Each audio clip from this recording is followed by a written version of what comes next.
welcome to Project Pack number 28. This is day 1. My name is Rick. Hi, I'm Maria. And we are going to start this Da Vinci-inspired adventure with these beautiful materials and this beautiful tile with the pre-strung in that beautiful five-pointed star shape. It's beautiful. I love the shape of the star in the middle and the star on the outside. Yeah. Nice. So just taking a moment for appreciation and gratitude, not only for the tile, but for the materials and the time to spend together and create something beautiful. Well, it looks like we have all our notes there. Yes. And this is inspired by this image that I saw of a water wheel. And just like anything else, we're taking inspiration. We're not trying to copy it, but it's a beautiful opportunity to incorporate some tangles, in this case, Phycops, which is done by Brad, and he is the husband of I Am the Diva, who ran a great channel for a long time. And we'll start with our 01. And a dot. And a dot. I love that dot, the powerful dot. Yes. And you can see how I'm going to play with the string. I'm going from that dot, curving around to where those two string lines meet, and then just drawing over that leaf up to the end. Just creating a little bit of a different shape. Yeah. And you'll notice that the direction that I'm doing it, because I'm right-handed, the natural arc of my hand as it pivots, like on the heel of my hand, I'll do it so it curves that way. And if you're left-handed, you might consider doing it the other direction. But this is sort of a nice warm-up because you can get going and get your hand moving. But you have to focus. Yeah, you have to focus. And I love that about Zentangle in general, because it just draws your focus in and everything else goes away. Okay, so now that we've got that done, let's imagine we've got that rhythm of drawing that line. Let's put one in between each one.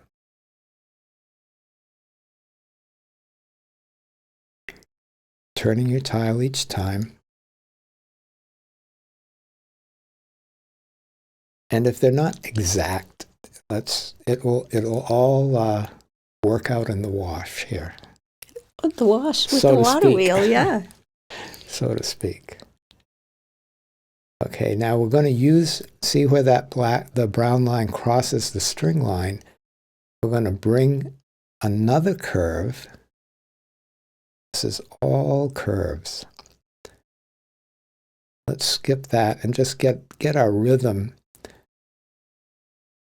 of going from the tip, just drawing a nice, easy arc down to where the line and the string cross.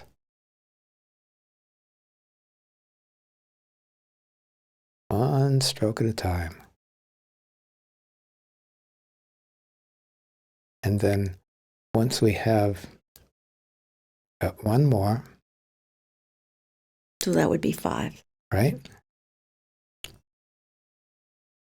And now we're going to do like we did before, sort of repeat the same thing. We don't have the landing part exactly, but you'll figure it out.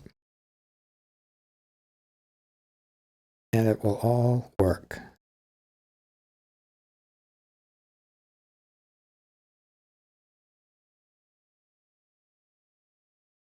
So it's about halfway down that line. Yeah.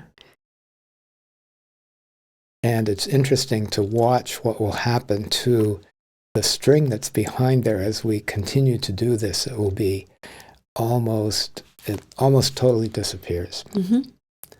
So there we have those two sets of lines. And now we're going to do the last set of lines. And we're going to take advantage of that string line and just restate it up to the point, well, you see where it stops. And then just like we've done before, we'll do that other one.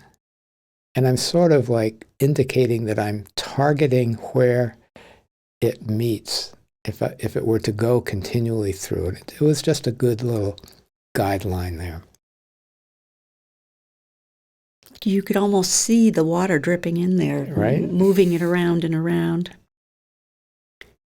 So you're going to be using this, is that carmine, or what the color of this red? Yeah, well, it's the only one that's in the project pack. It's the red that's use that one. in the project pack. Yeah. And, one of the things that was really inspiring in looking at all of these Da Vinci books was the color of the paper, the use of this particular color and the white chalk and the different types of ranges of light and dark and nuance you could get. So we're going to spend a little bit of time taking that inspiration and putting it in this matrix that we've put down of Phi-Cops. So Rick's doing something a little different here. He's doing the color, the white, and the buffing with the tortillon all in one step, so that you know exactly what you have to do in each one of those sections. Right.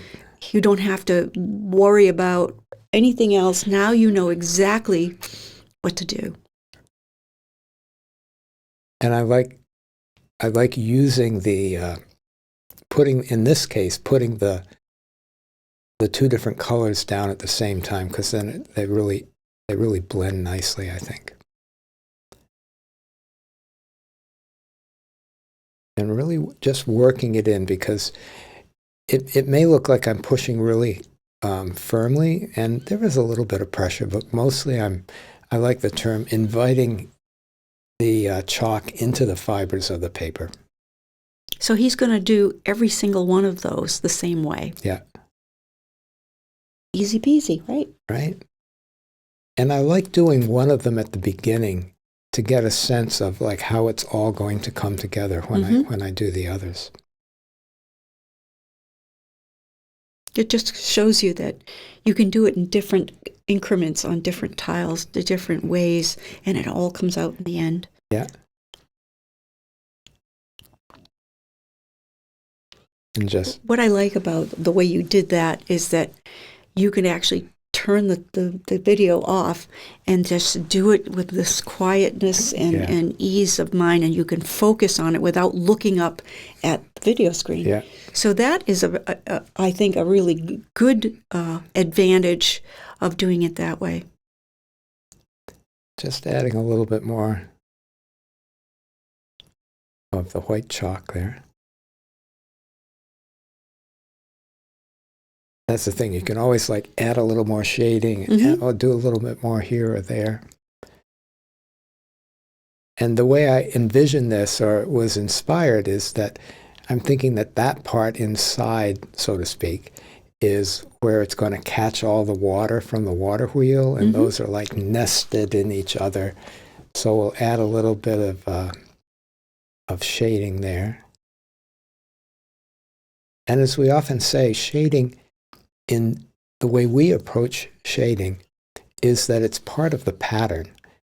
And sometimes we might think, oh, where's the light coming from?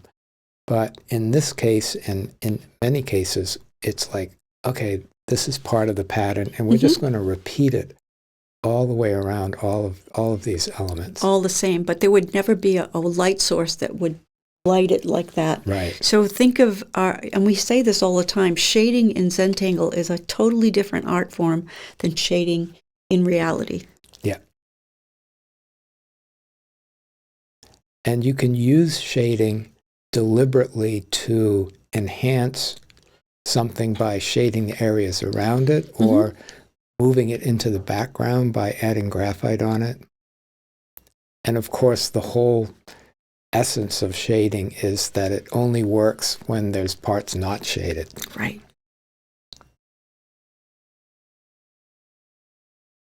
So we'll just go through this one, I don't know, what would you call those? Cups? Or they look like a cup of right? a sort, yeah. Little nested cups. And you can always go back in and add more. So I'm just reminding everybody that you have a button there to turn things off, and you go at your own pace. Yeah. It really works out better than trying to keep up with Rick or keep up with me. Take your time, and if you need to, reinforce what you're doing, you can look at it a little bit again. You can move it backwards, and Yeah. yeah. And you can see how the string line is just moving away. And I'm showing this because it's such a cool little thing. We use those little bijou tins. Yeah. And that works out good. Right? And I just wanted to add a little highlight there, trying to work the contrast and just putting a hint. When you sharpen your white pencils or any pencil, you don't really want to get it so tiny at the end because it'll break. Yeah. You just want it, and oftentimes I'll just scribble on a piece of paper on the side to soften that that edge. Now I'm using that brown 03, and guess what?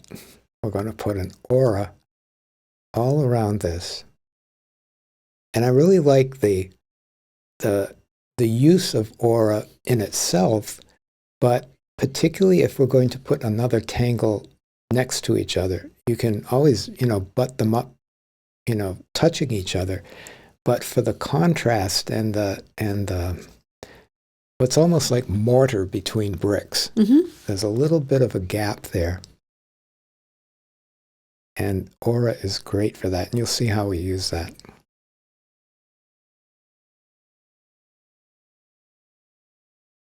So if you remember in that Da Vinci drawing, there was an illustration of, water turning that wheel. So I thought, how would I play with that? So how do I create water? How do I create water? So I'm using my version of flux, and just going to put those little flux leaves, or could be droplets, right? And just add them in however they feel they want to go as I'm doing it. It's such a malleable shape. It fits into almost every crevice that you can want to fill. And he's not doing it exactly the same each time, which is how water is anyway, right? And I still have a similar approach in that they're directional, so they're all going in the same direction, like it would be if it were a water wheel, and they're all sort of touching each other. And then I'm putting in that little touch in the middle. The whole thing is in the details. Zentangle, you don't want it to be too simple because it's not really that interesting to look at. But the more detail you put in it, the more fun it is to look at it and figure out how they did it. And now we're using that idea of fitting in these little orbs in the available space.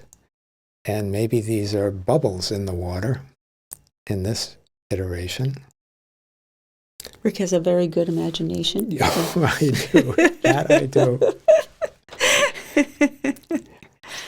And then for a little contrast, filling in the interstices. No video for a project back is complete unless we say interstices, right? Right. Our favorite word for those little in between spaces. And you'll just feel your way around here, and for balance and for whimsy, where you want to put any one of these pieces. So there's a little bit of a takeoff, swoop around, and then land as I do all of those. Take off, touch, and then you can really enjoy the gap that was created by the aura. So it really sets it off a little bit. But you can do it either way. Right? So I just wanted to be specific. You started out with drawing the biggest circle you could in that interstices, and then putting smaller ones around it. Yep. I love that technique because it's like, it's so automatic. And add a little graphite at the narrow end of these leaf-shaped droplet shapes.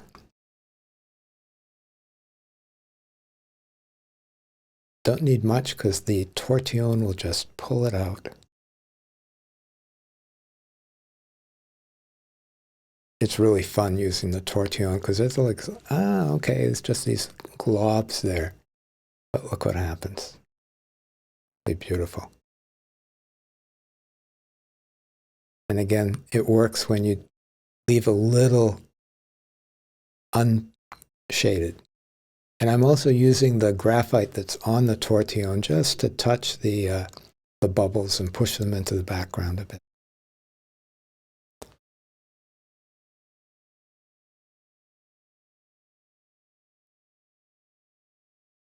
And then once we get that all done, put a little bit of highlight. Just sort of almost like a little aura just a little ways in from the edge. Don't need much. And I think I just leave that without using the tortillon. Sometimes, depending on what you're doing, the white graphite can even function as its own tortillon. The white chalk. The white chalk, yeah. There we go.